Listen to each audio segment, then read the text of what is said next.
S, unknown நம்பர்ஸ்லேருந்து கால் வந்தாலே இப்போ வந்து நமக்கு எடுக்க பயமாக இருக்குது அப்படின்ற ஒரு விஷயம் நம்ம எல்லாருமே நம்ம ஃபோன் கால் பண்ணும்போதே நமக்கு வந்து இப்போ அஃபிஷியலாகவே வந்து பார்த்திங்கன்னா நமக்கு ஒரு அவேர்னஸ் கொடுக்கறதுக்கு நம்ம கவர்மெண்ட், சென்ட்ரல் கவர்மெண்ட் வந்து நம்ம நிறைய ஸ்டெப் எடுத்துருக்காங்க அப்படின்னு சொல்லலாம். ஸோ அந்த வகையில் அப்படியே இத்தனையோ வகையை நம்மளை அவேர் பண்ணாலும் நம்மளே அறியாமல் நம்மளை டிஃப்ரெண்ட் வேல வந்து ஸ்கேம் பண்ணுறதுக்கு ஸ்கேமர்ஸ் வந்து காத்துட்ருக்காங்க அப்படின்னு தான் சொல்லணும். ஸோ இந்த வீடியோ வந்து நம்ம 3வது டிஃப்ரெண்ட் டைப் ஆஃப் ஸ்கேம் இப்போ ரீசெண்டாக நடந்த பெங்களூரில் நடந்த ஒரு விஷயத்தை இந்த வீடியோவில் எக்ஸ்பிளைன் பண்ண போகிறேன்.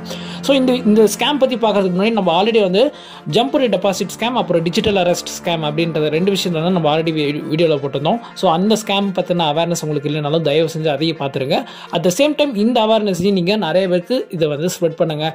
பிகாஸ் ரீசெண்டாக பெங்களூரில் 60 வயசு ஒரு ஓல்டு மேனுக்கு வந்து நடந்திருக்கு. இது என்ன அப்படின்னு கேட்டிங்கன்னா கிட்டத்தட்ட 2.8 crores வந்து அவரோட அக்கௌண்ட்டில் வந்து ஸ்கேமர்ஸ் வந்து பணத்தை எடுத்திருக்காங்க அப்படின்னு சொன்னால்.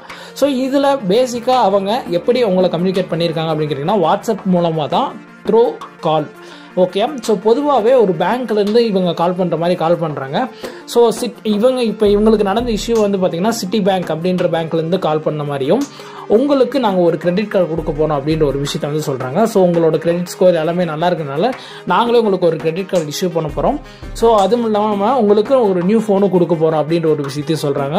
ஸோ இதை பார்த்த உடனே அந்த ஓல்டு மேன் வந்து பார்த்திங்கன்னா என்ன நினைக்கிறாருன்னா, ஓகே நமக்கு நியூ ஃபோனும் கிடைக்குது, அட் த சேம் டைம் அவங்க கிரெடிட் கார்டெல்லாம் நம்ம பேங்க் சைட்லேருந்து பேசுகிறாங்கன்ற மாதிரி அவர் வந்து நம்பிடுறாரு.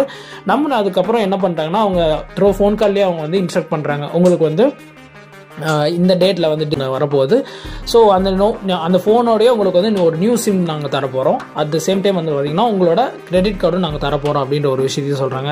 ஸோ இது 3மே தரோம் அப்படின்றத சொல்கிறாங்க. ஸோ அவரும் வந்து பார்த்திங்கன்னா விக்டிமும் வந்து ஓகே நான் வாங்கிக்கிறேன் அப்படின்றாரு. ஸோ இப்போ வரையும் அவங்க வந்து ஒரு பேங்க் ரெப்ரசன்டேட்டிவாக தான் அவங்க வந்து த்ரூ வாட்ஸ்அப் காலில் வந்து உங்களை கம்யூனிகேட் பண்ணிட்டு இருந்திருக்காங்க. ஸோ பொதுவாகவே நம்மளை கிரெடிட் கார்டு வாங்க சொல்கிறது பேங்க் சைட்லேருந்து கால் வரும் உங்களுக்கு அன்னோன் நம்பர்லேருந்து. ஸோ அந்த மாதிரி இருக்கிறனால இதை வந்து அவர் ஒரு லீகலான ஒரு விஷயம்னு அக்செப்ட் பண்ணிக்கிறாரு. ஸோ ஃபோன்லாம் தராங்கன்றதுனால இவர் டபுள் மைண்டடாக வந்து ஓகே நம்ம கிரெடிட் கார்டு தான் வாங்க போகிறோம், அதிலிருந்து என்ன ஆக போகுது அப்படின்ற ஒரு தாட்டில் வந்து அவரும் ஓகே சொல்லிடுறாரு. ஸோ வந்ததுக்கப்புறம் வந்து பார்த்திங்கன்னா அவருக்கு என்றைக்கு ஃபோன் வருதோ அப்பயே வந்து மறுபடியும் இன்ஸ்ட்ரக்ட் பண்ணுறாங்க, உங்களுக்கு ஒரு நியூ சிம் தரும். ஸோ அவங்களோட பேங்க் டீட்டெயில்ஸ் எல்லாம் இருக்கிறத நம்பர் வந்து பார்த்திங்கன்னா நாங்கள் இன்னொரு நம்பரை நீங்கள் மாற்றணும் அப்படின்ற ஒரு விஷயத்தையும் அவங்க வந்து ப்ரீவியஸாக சொல்கிறாங்க. ஸோ இதெல்லாம் பண்ணாலும் உங்கள் நியூ ஃபோனில் வந்து வந்ததுக்கப்புறம் நாங்கள் என்ன ப்ராசஸ் பண்ணணுன்றதை சொல்கிறோம் அப்படின்ற மாதிரி சொல்கிறாங்க. ஸோ இதெல்லாம் பார்த்துட்டு இருக்கும்போது அவங்க ஸ்கேமர்ஸ் வந்து எப்படி அவங்களை அப்ரோச் பண்ணுறாங்கன்னா, ஒன்ஸ் உங்களுக்கு புது ஃபோன் வந்தோடனே உங்கள் ஃபோனில் இருக்க எக்ஸிஸ்டிங் சிம் இருக்கும்ல, ஸோ உங்களை கம்யூனிகேட் பண்ணுற சிம்மை எடுத்து நீங்கள் உங்கள் ஃபோனில் போட்டு அந்த ப்ராசஸ் வந்து நியூ செட்டப் ப்ராசஸ் பண்ணுங்க அப்படின்ற மாதிரி சொல்கிறாங்க. ஸோ இவ்வளோ தான் நடக்குது. இந்த ஃபோனில் அவரோட சிம் எடுத்து போட்டதுக்கப்புறம் வந்து பார்த்தீங்கன்னா இந்த 2.8 crores அவரோட பேங்க் அக்கௌண்ட்லேருந்து அமௌண்ட் வந்து எடுத்துடுறாங்க அப்படின்றது தான். ஸோ இப்போ மேலோட்டமாக பார்க்கும்போது சம்திங் அவங்க யூஸ் பண்ண ஒரே ஒரு ஆயுதம் என்னென்னா ஃபோன் அப்படின்ற மொபைல் ஃபோன் உங்களுக்கு ஃப்ரீயாக தரும் அப்படின்ற ஒரு விஷயத்தை டார்கெட் பண்ணுறது தான். ஸோ மொபைல் ஃபோன் நியூவாக தரும்போதே அவங்க வந்து க்ளோனிங் அப்படின்ற ஒரு சாஃப்ட்வேர் வந்து மால்வேர் ஆக்சுவலி, ஸோ அதை வந்து இம்ப்ளிமெண்ட் பண்ணி இன்ட்ரடியூஸ் பண்ணி தான் வந்து பார்த்திங்கன்னா அந்த ஃபோனை வந்து கொடுக்குறாங்க. அப்படி கொடுக்கும்போது இவர் அவரோட சிம் எடுத்து சுவிட்ச் பண்ண அந்த சமயத்தில் இவரோட ஃபோனில் இருந்த பர்சனல் பேங்கிங் டீட்டெயில்ஸ் எல்லாத்தையுமே அவங்க தூக்கிடுறாங்க அப்படின்றது தான். ஸோ தூக்குன அடுத்து கொஞ்ச நேரத்திலே வந்து பார்த்தீங்கன்னா அந்த ஃபோனில் செட்டப் ப்ராசஸ் நடக்கும்போதே அன்ஆத்தரைஸ்டு டிரான்சாக்ஷன் வந்து நடந்துருச்சு.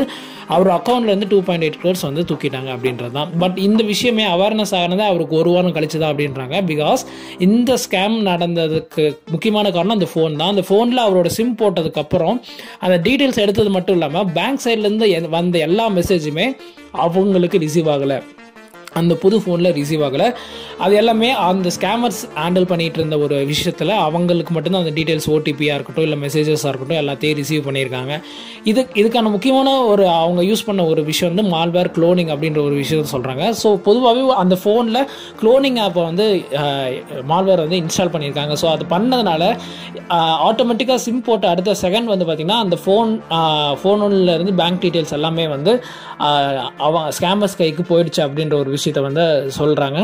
ஹேக் பண்ணப்பட்டிருக்காங்க அப்படின்றது தான். ஸோ இதுலேயுமே நமக்கு வந்து எக்ஸாக்டாக தெளிவான ஒரு எப்படியெல்லாம் நூதனமாக திருடுறாங்க அப்படின்றது நமக்கு இன்னும் ஃபுல்லாக தெரியல. பிகாஸ் இந்த ஒரே ஒரு லேக்னால தான் அந்த ஸ்கேமர்ஸ் வந்து இன்னமும் டிஃப்ரெண்ட் வேல நம்மளை அப்ரோச் பண்ணி இந்த வகையில் இப்படி பண்ணும்போது நம்ம வந்து பணத்தை எப்படி அவங்க எடுக்க போகிறாங்க அப்படின்னு நம்ம யோசிச்சுட்டு இருக்கோம். அந்த கேப்லேயே வந்து நம்ம எதிர்பார்க்காத ஒரு விஷயத்தை வந்து பண்ணிட்டு போயிடுறாங்க அப்படின்றது தான். ஸோ இது மூணாவது டிஃப்ரெண்ட்டாக நம்மளை ஸ்கேம் பண்ணுற ஒரு விஷயமா நான் இந்த பார்த்துட்ருக்கேன். ஸோ அதனால தான் இதை டக்குன்னு உங்களுக்கு வீடியோவாக மேக் பண்ணணும்னு நினச்சேன். தயவு செஞ்சு இந்த மாதிரி ஒரு விஷயத்துக்கு எல்லாருக்கும் ஷேர் பண்ணுங்கள். பட் இந்த வீடியோட பெரிய ப்ளஸ் என்னன்னா, பொதுவாக நிறைய பேர் வந்து கிரெடிட் கார்டை வந்து பேங்க் சைட்லேருந்து உண்மையான பேங்க்லேருந்தே அவங்க கால் பண்ணி உங்களுக்கு கிரெடிட் கார்டை அப்ரோச் பண்ணாலும் நீங்கள் மோஸ்ட் ஆஃப் த டைம் வந்து எனக்கு கிரெடிட் கார்டு வேணாம் அப்படின்னு தான் சொல்லுவீங்க. பிகாஸ் ஆல்ரெடி நீங்கள் ஒரு கிரெடிட் கார்டோட யூஸராக இருக்கலாம், இல்லைன்னா கிரெடிட் கார்டை யூஸ் பண்ணக்கூடாதுன்னு ஒரு வைராக்கியத்தில் இருக்கலாம். But most of the time இது வந்து இந்த ஸ்கேம்லேருந்து அதை அப்பயே இக்னோர் பண்ணுற அந்த காலை இக்னோர் பண்ணுறவங்களுக்கு இது வந்து யூஸ்ஃபுல்லாக இருக்குமா அப்படின்னு கேட்டிங்கன்னா கண்டிப்பாக வாய்ப்பு இல்லை. பட் இந்த இடத்துல நீங்கள் ஃப்ரீக்வெண்ட்டாக நிறையா கிரெடிட் கார்டு யூஸராக இருக்கீங்க, இதுவும் வந்து நமக்கு ஃப்ரீ ஃபோன்ஸ் தராங்க அப்படின்றத சொல்லும்போது நமக்கு வந்து அது ஒரு மேட்டராக இல்லை, கிரெடிட் கார்டு நம்ம யூஸ் பண்ணுறது தான் அப்படின்ற ரெகுலர் யூஸ் தான் அப்படின்னு, புது கிரெடிட் கார்டு வந்தால் என்ன அப்படின்ற மாதிரி நினைக்கிறவங்களுக்கு இது ஒரு பெரிய இஷ்யூவாக தான் இருக்கும் அப்படின்றது கன்ஃபார்மு. ஸோ முடிஞ்ச அளவுக்கு யாராவது உங்களை அப்ரோச் பண்ணுறது பேங்க் சைட்லேருந்து அப்ரோச் பண்ணுறாங்கன்னா அப்படியே அப்ரோச் பண்ணாலும் உங்களோட ஃபோன் கால்ஸ்லேருந்து தான் வரும், டைரக்ட் ஃபோன் கால்ஸ் தான் வரும். பட் இவங்க யூஸ் பண்ண பிளாட்ஃபார்ம் வாட்ஸ்அப் நார்மல் கால் அப்படின்ற ஒரு விஷயம் வந்து சொல்லியிருக்காங்க. பட் ஈவன் தோ ஒரு நார்மல் கால்லேயே உங்களை அப்ரோச் பண்ணுறதுக்கு வாய்ப்பு இருக்குது. பட் இந்த ஸ்கேம் உங்களை டார்கெட் பண்ணி ஒரு ஃபோன்ஸும் உங்களுக்கு வந்து ப்ரைஸாக தரோம் அப்படின்ற ஒரு விஷயமா இருக்கட்டும், இல்லை ஒரு லேப்டாப்ஸ் ஃப்ரீயாக தரோம் அப்படின்னு சொல்லி உங்களை ப்ராசஸ் பண்ண வைக்கிறாங்க, சம்திங் ஒரு கிரெடிட் கார்டு தரோம் அப்படின்றலாம் சொன்னாங்கன்னா பேங்க் சைட்லேருந்து கால் பண்ணுற மாதிரி பண்ணாலும் அந்த காலை நீங்கள் ஹேங் பண்ணுறது முக்கியமான விஷயம் அப்படின்றதான் முக்கியம். நிறைய பேருக்கு வந்து இதை ஷேர் பண்ணுங்கள், மேபி அவங்களுக்கு இது அவேர்னஸ் ஆகும். டீட்டெயில்ஸ் நம்ம என்ன தான் ஷேர் பண்ணாமல் இருந்தாலும் நம்மளே அறியாமல் நம்மளோட அவேர்னஸ் இல்லாமல் டீட்டெயில்ஸ் எடுக்கிறதுக்கு நிறைய சான்சஸ் இருக்குது அப்படின்றதுனால தான் தயவு செஞ்சு இந்த மாதிரி அன்னோன் நம்பர்ஸ் வந்து கால் வந்தாலே தயவு செஞ்சு அது ட்ரஸ்டபுளாக இருக்கா இல்லையான்றதை நமக்கு தெரியாத வரையும் 100% தெரியாத வரையும் நம்ம அந்த கால்ஸை அவாய்ட் பண்ணுறது நல்ல விஷயம் அப்படின்றத சொல்லிவிட்டு ஸ்டே அவேர் ஆல்வேஸ் அப்படின்றது தான். ஸோ இப்போ ரொம்ப மோசமாக வந்து ஸ்கேமர்ஸ் வந்து இந்த டிஜிட்டல் நம்மளை டார்கெட் பண்ணுறாங்க. முக்கியமாக யாரெல்லாம் வந்து இன்டர்நெட் வச்சு நம்ம வந்து ஒரு ஃபினான்ஷியல் விஷயத்தை மூவ் பண்ணுறோமோ அந்த விஷயத்தை தான் அவங்க டார்கெட் பண்ணுறாங்க. இதெல்லாம் பார்க்கும்போது தான் நம்ம வந்து நமக்கு நிறையா பயத்தை வந்து கொடுக்குது அப்படின்னு சொல்லலாம். இந்த வீடியோவோட நோக்கமும் வந்து உங்களை எல்லாம் பயமுறுத்தணுன்றது இல்லை. ஸோ ஜஸ்ட் இந்த மாதிரி ஒரு விஷயம் போயிட்டுருக்கு.